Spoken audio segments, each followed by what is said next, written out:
નાગ દેવતાની પૂજા ક્યાં થાય? નાગ પંચમીના દિવસે રસોડે પાણિયારે 5 નાગ દોરી.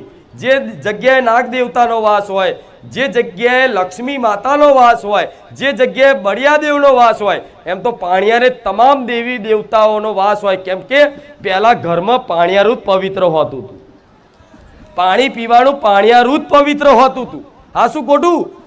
પહેલાના તમારા વડીલો હશે એ જોજો, પાણિયારે કોઈ બેન દીકરીને કોઈ એવું હોય દિવસો તો પાણિયારે એને અડવા ના દે.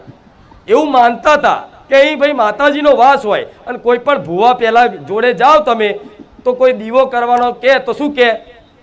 ભાઈ પાણિયારે મેરડી માનો દીવો, ચામુંડ માનો દીવો ભાઈ પાણિયારે કરજો. દીવો કરવાનું કોઈ કે ક્યાં કરવાનો? તો કે પાણિયારે. હા, તો તમે પાણિયારે દીવા કરો. એનો મતલબ પાણિયારું પવિત્ર કહેવાય. હવે એ પવિત્ર પાણિયારે, એ પવિત્ર રસોડે તમે આ માંસના ટુકડા મૂકો, કોઈ જીવોને કદાચ કાપીને વઘારીને ખાવ અને એ ધુમાડો આખા ઘરમાં જાય તો તમારા ઘેર કયા દેવી દેવતાઓ રહે? હા, શું ખોટું?